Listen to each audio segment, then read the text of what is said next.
Hello friends, good morning. இது Wednesday morning.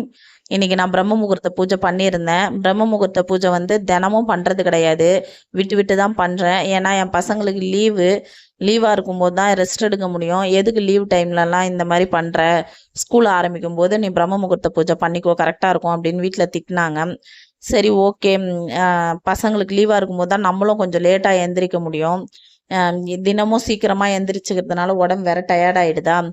அதனால் வந்து சரி, என்னைக்காவது முடியிறப்போ சீக்கிரம் எந்திரிச்சுக்கலாம், முடியாதப்போ லேட்டாக எந்திரிச்சுக்கலான்னு சொல்லிட்டு என்னைக்கு முடியுதோ அன்னைக்கு மட்டும் எந்திரிச்சு பூஜை பண்ணுறேன். மற்ற டைம்லலாம் லேட்டாக தான் எந்திரிச்சுக்கிறது.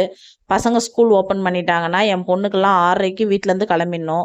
அப்போ வந்து நம்ம 4 o'clock எந்திரிச்சோன்னா பூஜையும் முடிச்சுட்டு அவங்களுக்கு சமைச்சு கொடுக்கவும் ஈஸியாக இருக்கும். அதனால் எப்போ மட்டும் முடியுதோ அப்போ மட்டும் எந்திரிச்சுக்கிறது, மற்ற டைம்லலாம் வந்து லேட்டாக தான் எந்திரிக்கிறது. இன்னைக்கு மட்டும் பூஜை பண்ணியிருந்தேன். கண்டினியூவாக பண்ணியிருந்தா வீடியோ கண்டினியூவாக போடுவேன். கண்டினியூவாக பண்ணுறதில்ல, என்னைக்காவது ஒரு நாள் தான் பண்ணுறேன். அதனால தான் என்னைக்காவது ஒரு நாள் தான் பிரம்ம முகூர்த்த பூஜை வீடியோ வருது.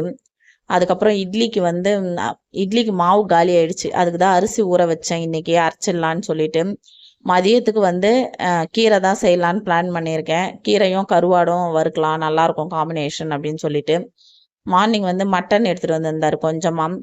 அது வந்து குழம்பு வச்சுட்டு இட்லி ஊற்றலான்னு பார்த்தேன். என் ஹஸ்பண்ட் இல்லை, எனக்கு பூரி தான் வேணும் அப்படின்னாரு.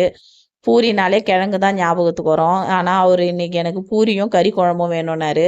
என்ன காம்பினேஷனும் சரி சாப்பிடுங்கன்னு சொல்லிட்டு அவங்களுக்கு வரைக்கும் பூரியும் கறி குழம்பும் செஞ்சேன். எங்களுக்கு ஆஸ் யூஷுவல் இட்லியும் கறி குழம்பும் தான் நாங்கள் சாப்பிட்டோம். மதியத்துக்கும் எல்லாத்துக்குமே லஞ்ச் மெனு வந்து ப்ரிப்பேர் பண்ணியாச்சு. செய்ய வேண்டிய வேலை மட்டும்தான்.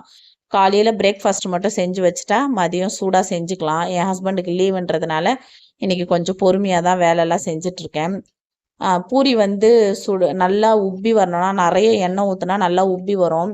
நான் வந்து எப்போவுமே எண்ணெய் வந்து கொஞ்சமாக தான் ஊற்றி செய்வேன். ஏன்னா அந்த எண்ணெயை வந்து திரும்ப யூஸ் பண்ண மாட்டேன், நான் கொட்டிடுவேன். வடை, பூரி இந்த மாதிரிலாம் செய்கிறோம்ல, அந்த எண்ணெயெல்லாம் வந்து எடுத்து யூஸ் பண்ண மாட்டேன், அப்படியே எடுத்து ஊற்றிடுவேன். அதனால் என்ன பண்ணுவேன், நான் செய்யும் போதே கொஞ்சமாக தான் எண்ணெய் ஊற்றி செய்வேன்.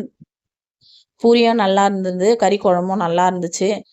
எல்லாம் நல்லபடியாக பிரேக்ஃபாஸ்ட் முடிச்சாச்சு. மதியம் லஞ்சு தான் இனிமேல் செய்யணும். உங்கள் வீட்டில் என்ன பிரேக்ஃபாஸ்ட்டுன்னு சொல்லுங்கள்.